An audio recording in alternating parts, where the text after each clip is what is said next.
하나님의 말씀은 구약성경 시편 106편입니다. 구약성경 881페이지 시편 106편 7절에서 11절 교독하겠습니다. 우리의 조상들이 애굽에 있을 때 주의 기이한 일들을 깨닫지 못하며 주의 크신 인자를 기억하지 아니하고 바다 곧 홍해에서 거역하였나이다. 그러나 여호와께서는 자기의 이름을 위하여 그들을 구원하셨으니 그의 큰 권능을 만인이 알게 하려 하심이로다. 이에 홍해를 꾸짖으시니 곧 마르니 그들을 인도하여 바다 건너가기를 마치 광야를 지나감 같게 하사 그들을 그 미워하는 자의 손에서 구원하시며 그 원수의 손에서 구원하셨고 그들의 대적들은 물로 덮으심에 그들 중에서 하나도 살아남지 못하였도다. 아멘. 오늘 본문 이 시편의 기자는 이스라엘 역사 가운데 하나님께서 어떻게 역사를 하셨는가, 그리고 그 가운데서 이 이스라엘 백성들은 하나님께 대해 어떤 태도를 보였는지에 대해서 말씀해 주고 있는데, 7절 오늘 이하에 보면 하나님께서 이스라엘을 이집트에서 해방시키기 위해서 이집트에 10가지 재앙을 내리셨죠. 한 2가지만 내려도 될 것 같은데, 한 5가지만 내려도 될 것 같은데, 아이고 10가지나. 그건 왜 그렇습니까? 이스라엘 백성들이 의심하려고 해도 도무지 의심할 수 없을 정도로 확실하게 확신을 주기 위해서, 그죠? 한 번 재앙이 내렸으면 이게 뭐 자연의 이건 뭐 그냥 우연의 일치로 이런 일이 생긴 거 아니겠어? 이렇게 생각할 수도 있고, 2번 해도 뭐 2번도 또 그렇게 뭐 계절 따라 이렇게 될 수가 있는 거지. 근데 여러분 10가지 재앙을 내렸으면은 그건 부인할 수 없지 않겠습니까? 부인하기 어렵죠. 그건 어려워. 근데 그 베풀어 주신 은혜가 그만 홍해 바다 앞에 도착했을 때, 이제까지 이집트에 내렸던 그 재앙 10가지, 그게 완전히 무용지물처럼 취급받았다는 그런 사실을 여기에 지적하고 있는 거예요. 뭐 외국 사람은 어떤지 모르겠지만 한국 사람은 그렇잖아요. 한 99번 정도 잘해주다가 한 번 정도 잘 안 해주면 그러면 탁 걷어찹니다. 삐져버립니다. 99번 해준 그 사랑과 봉사가 한 번 안 해주면 그냥 발로 찹니다. 그런 사람 굉장히 많아요. 굉장히 많아요. 수십 가지를 섬겨주다가 어떻게 해서 사정이 안 되거나 아니면 피치 못할 그런 말할 수 없는 그런 사정이 있어서 이렇게 섬겨주지 못하면 바로 차 몰고 나가버립니다. 그 한 번이 자기를 무시했다고 생각하고 그런 사람이 많아요. 오늘 이스라엘 10번을 하나님이 확실하게 각인을 시켰는데 홍해바다 앞에 오니까 그게 그냥 그만 무용지물이 돼버리는 거예요. 우리 조상들이 애굽에 있을 때 주의 기이한 일들을 깨닫지 못하며 주의 크신 인자를 기억하지 아니하고, 이렇게 나오죠. 기억하지 않으면 기념할 수 없어요. 기념할 수 없으면 감사가 못 나오지. 그래서 대단히 중요한 거예요. 기억하는 거. 기억하지 아니하고 바다 곧 홍해에서 거역하였나이다, 이렇게 나옵니다. 이 한국말로 거역했다고 말하는데 히브리어 원문의 단어를 찾아서 영어로 번역할 때 영어 성경은 뭐냐면 랩을 뭡니까? 반역이란 뜻입니다. 반역이란 뜻이에요. 모반, 사전에 찾으면 반역, 모반 이렇게 나옵니다. 한국말로는 거역이라고 했지만 원문의 단어는요, 하나님께 반역했다는 거예요. 왜 그런 단어를 씁니까? 하나님이 이스라엘의 왕이거든. 이스라엘은 하나님의 백성이잖아. 그죠? 왕을 거역하는 걸 우리가 반역이나 모반이라고 말해요. 여기는 거역이라고 좀 점잖게 번역했는데 원래는 반역했다고 번역해야 돼. 원문의 단어가 반역이란 단어예요. 그런데 이어지는 진술에 보면 그렇지만 하나님께서는 여호와 자기 이름을 위해서 이스라엘을 다시 홍해 가운데서 건져내셨다고 말합니다. 홍해를 꾸짖으시고 그들을 인도하여 홍해 바다를 마치 광야를 지나는 것 같이 건너가게 해주셨다고 9절에 말씀합니다. 결국 이스라엘 백성은요, 하나님의 은혜를 너무 쉽게 잊어버리고 10번을 해줬는데 어떻게 그걸 잊어버려? 그리고 그게 뭐 100년 전에 일어난 일도 아니고 불과 얼마 전에 다 일어난 일인데 그 은혜를 쉽게 잊어버리고 홍해 앞에 도착했을 때 바로 하나님을 원망해서 반역했지만 하나님께서는 그들을 이집트의 군대와 홍해로부터 건져내셨고 11절에 보이듯이 그들의 대적 곧 겁 없이 홍해 속으로 같이 따라 들어왔던 이집트 군대들은 물로 덮어가지고 다시는 보지 못하게 하나도 살아남지 못했어요. 이게 하나님의 은혜가 아니냐는 거예요. 그 은혜를 지금 찬양하는 것이 시편 106편입니다. 여러분, 사람의 기억력은요 참으로 놀랍기도 하지만 아주 우습기도 하죠. 참으로 놀랍기도 하지만 우습기도 해요. 아주 어릴 때 밤에 잠을 자는데, 거기는 왜 그렇게 된지 모르지만 밤에 잠을 자는데 땅바닥에서 잠을 자는데 이상하게 그 집은 그 땅에서 한 20-30cm 위에 창문이 이렇게 있어요. 그게 무슨 창문인지 모르겠는데 유리 창문이 있는데 밤에 잠을 자는데 잠을 깼는데 그걸 보는데 갑자기 너무 두려운 거예요. 왜 그런 마음이 들었는지 모르겠는데 두려워서 밤새도록 잠을 못 잤어요. 밤새 잠을 못 잤어요. 근데 그 기억이 지금도 그 창문 생각이 나요. 그렇게 사람 기억력이 대단한데 근데 아주 우습기도 해. 조금만 나이 먹으면 자기 친척 이름이 기억이 안 나. 친척 이름이 기억이 안 난다고. 조금 나이 먹으면. 우습기도 한 거죠. 하나님께서 이스라엘을 해방시켜주기 위해서 이집트에 이미 10가지 재앙을 내리셨는데 그 어마어마한 재앙을 하나하나 다 체험했는데 그만 홍해 앞에 딱 도착하니까 마치 기억 상실증 걸린 사람처럼 싹 잊어버리고 하나도 이제까지 받은 은혜는 소용이 없어. 바로 원망합니다. 마치 하나님이 돌아가신 것 같아. 출애굽기 14장 11절 12절에 어떻게 원망했는지 들어보세요. 그들이 또 모세에게 이르되 애굽에 매장지가 없어서 당신이 우리를 이끌어내어 이 광야에서 죽게 하느냐? 어찌하여 당신이 우리를 애굽에서 이끌어내어 우리에게 이같이 하느냐? 우리가 애굽에서 당신에게 이른 말이 이것이 아니냐? 이르기를 우리를 내버려 두라. 우리가 애굽 사람을 섬길 것이라 하지 아니하더냐? 애굽 사람을 섬기는 것이, 다시 말하면 노예로 살겠다는 거예요. 노예로 사는 것이 광야에서 죽는 것보다 낫겠노라.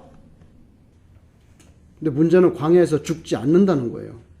자기는 죽는다고 생각하는데 광야에서 죽지 않아요. 그게 문제예요. 홍해 앞바다에서 이스라엘 백성들은요, 자신들이 이제 죽는다고 확신했지만 정반대입니다. 죽지 않았어요. 오히려 사는 길이 열렸어요. 홍해 바다가 갈라지고 거기에 맨 땅이 드러나는 거예요. 사는 길이 열렸어. 사는 길이. 여기 벨블루바에 가다 보면요, 거기에 그 빌딩에 교회가 있는데 그 교회 이름이 무슨 교회예요?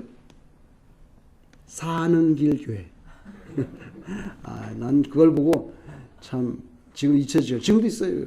창문 보면 사는 길 교회 그렇게 써 있어요. 그래서 교회 이름 사는 길 교회. 홍해에 사는 길이 열렸다. 그 교회는 참 감사해야 돼. 제가 선전해 주신 사는 길 교회. 여러분, 맨 땅이 드러났어요. 이게 하나님의 은총이고 능력인 줄로 믿습니다. 하나님 능력 있는 분이죠. 모세에게 왜 우리를 여기까지 끌어내가지고 이집트에도 매장지 많구만 여기서 죽게 하려고 끌어냈냐? 이런 원망을 쏟아내는데 사실 엄밀히 말해서 그들을 그곳으로 인도해낸 것은 모세가 아니죠. 모세가 아닙니다. 모세는 일꾼이었고요. 그 모든 프로젝트를 역사의 무대를 이끄는 총감독은 주체는 하나님입니다. 그러니까 사실 모세에게 원망했다 하지만 사실 하나님께 욕을 하는 격이에요. 여기서 죽는 것보다는 그래도 이집트에서 노예로 목구멍에 풀칠이라도 하면서 사는 게 낫지 않냐? 하나님이 그런 말씀을 들으면 10가지 재앙을 내리고 10가지 데리고 나는데 배은망덕도 그런 배은망덕이 없잖아요. 마치 당장 하나님께서 돌아가신 것처럼 하나님이 존재하지 않는 것처럼 완전히 스스로 결론을 내리고 끝장을 보고 아주 책 페이지 마지막 페이지까지 딱 닫아버렸어요. 여기 와서 죽을 거면 이집트에서 거기서 지내지 왜 여기 와서 죽냐. 오래전에 제가 이런 얘기를 들었어요. 여러분 담배 농사 알죠? 담배. 저 담배 농사 담배 잎을 따가지고 그냥 이렇게 이만큼 묶어가지고 그냥 쫙 걸어서 말리잖아요. 그러면 그게 브라운 색깔로 되면 나중에 이렇게 부셔보면 저 담배가루처럼 부서지는데, 잎담배 농사를 짓는 어떤 시골에서 흑벽돌을 찍어가지고 담배 건조실 이 움막 같은 걸 만들었어요. 담배 건조실을 만들었어요. 근데 그 건조실에다가 겨울이 와가지고 닭들을 거기다 다 집어넣은 거예요. 다 닭들을 담배 건조실에 집어넣고 이제 겨울에 추우니까 거기서 지내다가 해가 밖에서 이듬해 봄에 아주 화창한 따뜻한 날이 됐습니다. 그동안 그 건조실 안에 가둬 먹이던 닭들에게 이 집 할머니가 건조실 문을 열었어요. 담배 건조실 문을 여니까 모처럼 환한 세상을 만난 닭들이 정말 신이 나가지고 어쩔 줄 몰라는 거예요. 닭을 이제 마당에다 풀어놓고 이 할머니는 이웃집에 마실 나갔습니다. 마실 나갔다가 다시 이제 자기 집으로 들어오는 거예요. 마당에 딱 들어서는데 저만치 있던 거기서 모이를 쪼아 먹고 있던 수탉 한 마리가 할머니를 보더니 갑자기 반가워서 그랬는지 그냥 미친 듯이 할머니에게로 막 뛰어오는 거예요. 그래서 그 할머니가 문간에 딱 들어오는데 막 뛰어오니까 저 녀석이 왜 저리 요란을 떨지? 그렇게 생각하고 있는데 막 뛰어오더니 갑자기 큰 문제가 생겼어요. 미친 듯이 이 할머니한테 다가오더니 갑자기 할머니 앞에서 이유는 잘 모르겠지만 갑자기 팍 꼬꾸라지더니 죽어버렸다는 거예요. 너무 황당해가지고 무슨 이런 일이. 근데 그 수탉인데요, 덩치도 크고 새벽마다 울음소리가 아주 장한 그런 수탉이었는데 할머니한테 막 미친 듯이 다가오더니 갑자기 할머니 앞에서 콱 꼬꾸라져가지고 죽고 마니까 할머니가 기가 막힌 거예요. 뭐 이런 일이 다 있나. 어떻게 하겠어요. 죽어서 자빠졌으니까. 근데 마침 그 집에 손님이 와 있었거든요. 손님이 와가지고 있으니까 할머니가 닭을 잡아가지고 이제 손님 상을 차렸어요. 그래가지고 이제 대접을 하니까 생각지 않은 푸짐한 그런 그 백숙이 올라오니까 식사 도중에 어떻게 닭을 잡았냐고 그러니까 이 할머니가 멋쩍은 마음으로 이 상황이 이렇게 돼가지고 닭을 잡았다고. 그랬더니 그 손님이 배를 잡고 웃기 시작하는데 왜 웃냐? 이렇게 말하면 원래 닭이라는 놈은 요사스러운 데가 있다는 거예요. 그래서 흥분을 잘한다는, 닭이 흥분을 잘한대. 흥분을 하다가 너무 흥분하면 숨이 가빠가지고 스스로 자빠지는 수가 있는데 죽은 게 아니고 기절을 한 거라는 거예요. 기절을 한 거라는 거예요. 그냥 내버려 두면 그냥 한 30초 1분 있으면 다시 눈 딱 뜨고 일어난다는 거예요. 그런데 이 할머니가 기가 막혀가지고 그거를 그냥 목을 비틀어가지고 기절한 거를 잡은 거예요. 어때 그런 일이 있었어요? 닭이? 그래서 제가 그게 사실이냐? 진짜 들은 말인데 진짜 그럴 수가 있는 거예요. 닭이 자빠져가지고. 제가 옛날에 이런 이야기 들었어요. 장마철에 닭이 알을 품고 있는데 달걀을 품고 있는데 그걸 이렇게 쳐서 가끔씩 이렇게 내보내주지 않으면 거기서 먹지도 않고 알을 품다가 닭이 죽는다는 거예요. 실제로 닭이 장마철에는 습지고 그래가지고. 그래서 가끔씩 이렇게 움직이게 해야 된다는 얘기는 들은 적이 있는데 지 혼자 뛰어와가지고 벅찬 가슴으로다가 꼬꾸라져가지고 죽은 게 아니라 기절한다는 게 그게 가능한 얘기냐. 제가 그래서 오늘 이 말씀을 준비하기 위해서 근거를 찾아봤어요. 찾아봤더니 정말 나왔어. 어떤 수탉이 이제 우는 거예요. 지금 꼬껴 하는데 여러분 이 우는 거를 19초 동안 울었어. 숨을 안 쉬고. 제가 재보니까 19초 동안 울더니 갑자기 자기 혼자 뒤로 꽈당 자빠져가지고 졸도하더라고. 근데 좀 이따 바로 일어났어. 그러니까 이 말은 사실인 거예요.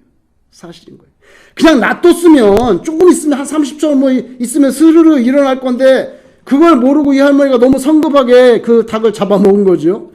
우리 삶에 교훈적인 구석이 있다는 거예요. 우리가 살면서 성급하게 잡은 닭이 몇 마리겠냐는 거예요. 그 생각입니다. 신중하게 생각하지 못해서 쉽게 끊어버린 관계들, 너그럽게 받아주지 않아가지고 부서져 버린 형상들, 생각해보면 그 할머니처럼 우리들의 삶 속에서 너무 일찍 잡아버린 닭들이 꽤 있었을 것이다. 잠깐 기절한 것을 가지고 죽었다고 여기고 바로 잡아버렸으니 낭패가 아닌가. 다시 숨이 돌아와서 스스로 일어날 때까지 조금만 기다려주면, 그걸 조금만 참아주면 되는데, 우리의 조급함 때문에 얼마나 많은 닭을 우리가 잡았을까. 이집트 노예 생활에서 해방되는 과정 중에 10가지 구체적이고 확실한 하나님의 손길을 체험해주게 그랬는데도 불구하고 아직도 이스라엘 사람들의 눈은요 여전히 바뀌지 않았어요. 신앙의 눈이 아니에요. 하나님의 백성의 눈이 아니고요, 세상의 눈이에요. 여전히 이집트에서 노예로 살던 노예 근성의 시선이에요. 그냥 주는 대로 밥이나 먹고 시키는 대로 일이나 하면서 그렇게 사는 게 낫지, 난데없이 홍해 앞바다에 와가지고 이 광야에서 황량하게 죽어나가는 것보다는 그래도 노예로 있는 게 낫지 않겠어? 늘 눈으로 봤던 그 강력한 이집트의 병거들, 하나님은 바라보지 못하고 우리는 이제 죽었다 이제. 근데 여러분, 문제는요, 그 홍해 앞이 자신들의 무덤이 될 장소가 전혀 아니었다는 거예요. 그것이 죽을 자리가 아닌데 자기가 죽을 자리라고 그렇게 헛되게 확신을 가지고 세우고 드디어 하나님께 배은망덕한 말을 쏟아냅니다. 여러분, 지금 개나지잖아요. 밤이 돼보세요. 밤이 되고 여러분 가로등도 없고, 여러분이 어디 시골 산 쪽에 아무 가로등도 없는데 밤이 됐다고 생각해보세요. 밖에 나가보세요. 뜰 밖으로 나가보세요. 어둠 가운데 있으면요, 꽃도 시커멓고 나무도 시커멓고 벌레도 시커멓고 동물도 시커멓고 모든 산천 초목이 어둡기만 한 거예요. 마치 흑백 TV를 보는 것과 같아요. 빛이 없으면 예수 그리스도의 그 빛으로 나아가지 않는 사람은요, 그냥 흑백 TV 보는 것처럼 세상적인 눈은 똑같아. 마치 선글라스를 갖다가 노란색 선글라스 끼면 다 노랗게 보이듯이, 세상에 찬빛으로 오신 예수님을 가슴에 품지 못하면 다 그냥 그렇고 그런 거예요. 다 그렇고 그래. 그래서 우리가 자주 우리에게 필요한 게 뭐냐면요, 내가 이때까지 무슨 복을 받았지? 복을 받은 걸 한번 헤아려 보자. 내가 이제 몸이 건강한데 옷이 몇 벌이나 있어서 갈아입을 수가 있고, 부엌에 가면 밥이 있고, 섬길 교회도 있고, 장로님도 있고 권사님도 있고, 집사님도 있고, 성도님도 있고, 전도사님도 있고 없는 게 없네. 책상에 가면 컴퓨터가 있고, 계단을 내려가면 신발이 있고, 다 있네. 여러분, 찬송가 429장에 세상 모든 풍파 너를 흔들어서 약한 마음 낙심하게 될 때 내려주신 주의 복을 세어라. 주의 크신 복을 네가 알리라. 받은 복을 세어 보아라. 여러분, 이미 받은 복을 세하려 보고 하나님께서 우리에게 주신 삶이 얼마나 귀하고 축복된 삶이었는지 곰곰이 우리가 헤아려 보면 신앙의 눈으로 들여다보면 하나님의 은혜가 감사할 따름이다. 그렇게 깨닫게 되는 거죠.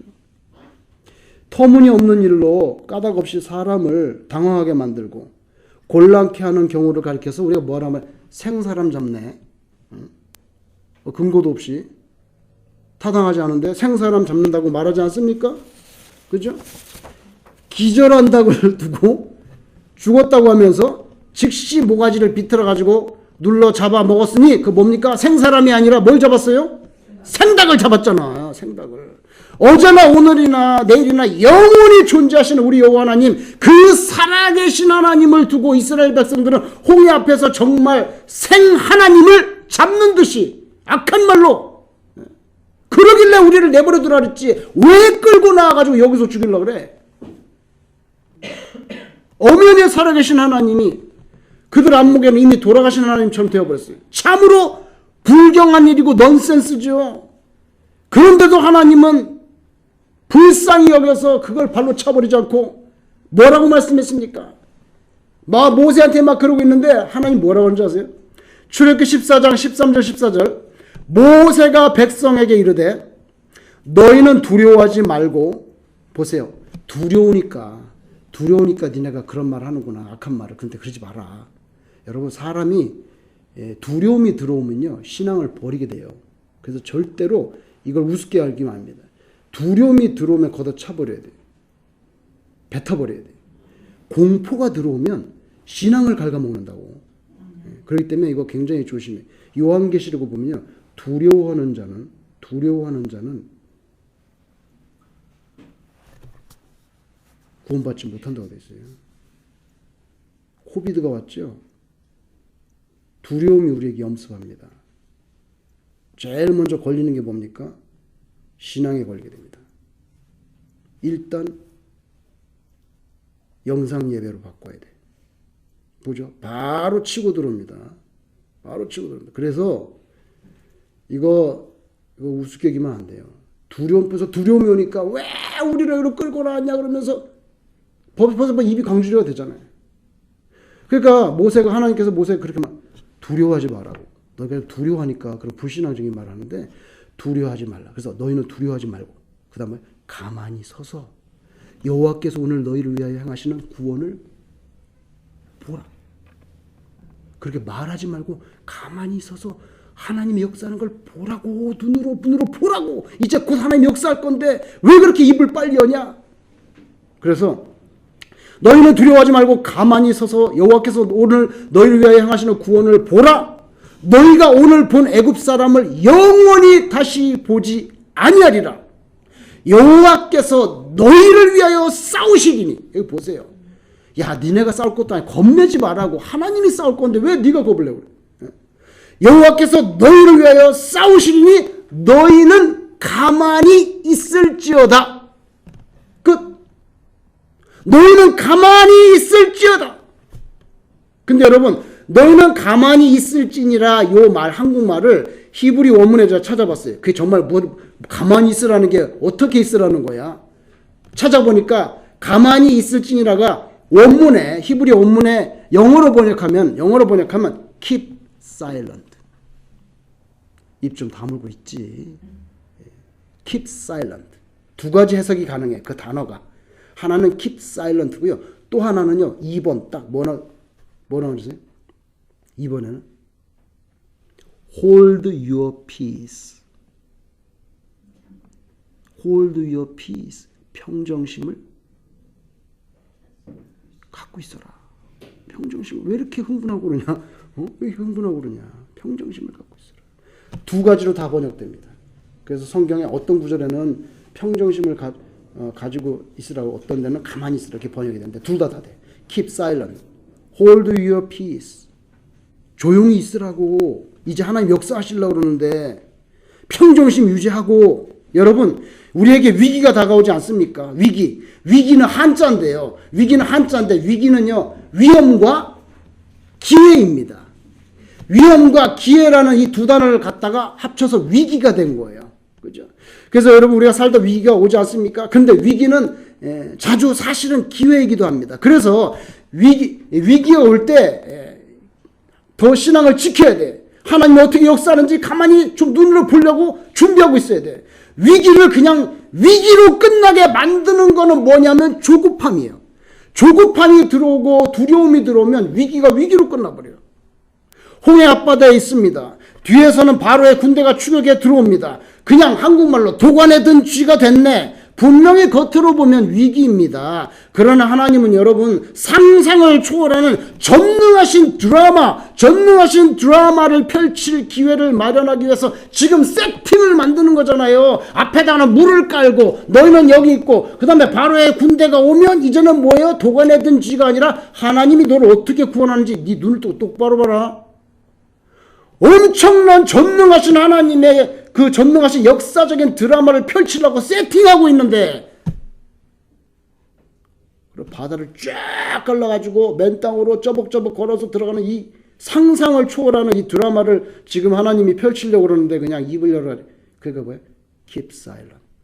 가만히 좀 있으라고. 그리고 과거에 노예 계층이었던 이 히브리 족속 가운데 아기가 태어나는데 머시매가 태어나면 사나이가 태어나면 전부 나일강에 던져서 죽여버리라고 했던 그 바로왕, 하나님의 자녀들을 악어가 득실거리는 나일강에 던져서 수장시키려고 했던 그 죄악에 대한 원수를 오늘 갚아줄게.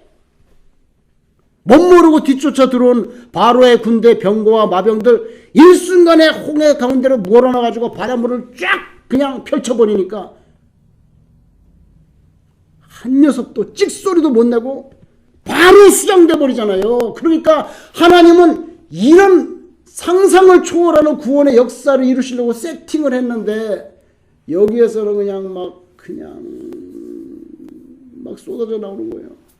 매장지가 없어가지고 여기까지 끌고 나오냐.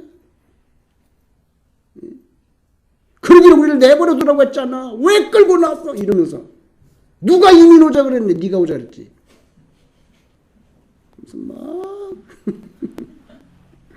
그래서 바닷물이 합쳐지니까 찍소리도 못하고 그냥 바로 싹. 옛날에 하나님의 백성 사내 아이를 갖다가 나일강에 집어 던지라고 했던, 하나님의 자녀를 죽이려고 했던, 그러니까 바로의 정권은요, 영적으로 보면 사탄의 세력이죠. 그 사탄의 세력을 네가 들어가라. 네가 들어가서 죽어라. 여러분, 하나님의 백성 이스라엘은 홍해 바다 한가운데서 길을 열어가지고 살려내시고, 동시에 그들의 원수였던 바로 왕 정권의 군대는 일순간에 바닷물 속에 수장시켜버리는, 그래서 원수를 갚아주시는 이 구원의 역사를 준비하시는 무대장치인데, 여러분 도간에 든지가 아니에요. 도간에 든지가 아니고 하나님의 구원의 역사가 일어날 무대장치인데, 똑같은 피지컬한 시츄에이션을 가지고 나는 죽었다, 나는 도간에 든 쥐다, 아닌데, 그게 아닌데 지금 하나님의 구원과 심판, 이스라엘에 대한 구원, 원수였던 이집트 바로 왕 정권에 대한 심판이 이렇게 동전의 양면처럼 딱 붙어 있어요. 동전의 양면처럼 딱 붙어가지고 이걸 동시에 보여줄 세팅이 바로 홍해 앞바다였는데, 자 여러분, 이런 그 위대한 하나님의 경륜이 펼쳐질 자리였죠. 그런 위대한 시간인 거예요. 그때가 위대한 시간에 오히려 하나님 모세 원망하는 말을 쏟아냈던 이스라엘 백성들은요, 이 사건이 다 종결되고 나서 보니까 너무 성급했던 거예요. 생사람도 잡고, 때로는 생닭도 잡고, 그리고 때로는 생하나님도 잡으려 드는 거, 바로 우리가 그런 모습일 때가 아닌가. 믿음이라는 건요, 때로 기다림입니다. 기다림. 근데 기다림은요, 신뢰가 없으면 기다려주지 않아요. 아, 그 사람은 꼭 올 거야. 무슨 일이 생겼나 봐. 시간을 잘 지키는 사람인데 일이 생긴 거지. 고의가 아니고. 이게 믿어주는 거예요. 신뢰가 있으면요, 기다려줍니다. 근데 신뢰가 없어. 그 사람은 5번 약속하면 3번은 원래 안 지켜. 가자 그냥. 신뢰가 없으면 기다려주지 않아요. 원래 그 사람은 3번, 5번이 3번은 안 나타난다니까. 근데 신뢰가 있으면 30분이건 1시간이고 기다려줍니다. 그죠? 그래서 신뢰라는 믿음하고 기다림이라는 건요, 어쩌면 하나예요. 우리 인간적인 눈, 인간적인 계산에 따라 살지 말고 하나님의 뜻, 하나님의 가르침, 그 심오한 경륜에 대한 절대적인 신뢰를 품고 살 수 있기를 바랍니다. 그게 신자의 모습이에요. 그리고요, 주의 은혜는 끊어지지 않아요. 어떨 때 우리 눈에 그냥 선명하게 드러나 보이지 않을 수도 있어요. 마치 그 이스라엘 사람들이 도간에 든지라고 생각했던 것처럼 선명하게 드러나게 보이지 않을 수도 있지만, 실제로는 결코 중단되는 게 아니에요. 여전히 계속 우리에게 흐르고 있는 것이 하나님의 은혜예요. 우리가 너무 조급하고 옹졸하지만 않으면 로마서 5장 3절 4절, 우리가 환난 중에도 즐거워하나니. 야, 환난이 왔는데 뭐가 즐거워? 즐겁지. 그럼 하나님이 살아계신데 다 알아서 하는데 하나님이, 네가 왜 그렇게 겁을 내고 왜 그렇게 마음이 그렇게 싱숭생숭해? 왜 그렇게 옹졸하게 됐어? 왜 그렇게 조급하게 됐어? 생닭을 잡았어? 왜 잡으려고 그래? 그죠? 우리가 환난 중에도 즐거워하나니 믿음이 있으니까. 믿음이 있으니까. 이는 환난은 몰랐습니까? 인내는 몰랐습니까? 연단은 뭘요? 소망을 이루는 줄 압니다. 우리가 잊지 말아야 될 건요. 하나님의 사랑, 하나님의 의로우심은요. 결국에는 성취된다는 그 사실입니다. 여러분 때로는요. 우리가 신앙생활하면서 때로는 가만히 제발 가만히 힘들 때일수록 가만히 그렇게 하나님을 앙망하시기를 주의 이름으로 축원합니다. 기도하겠습니다.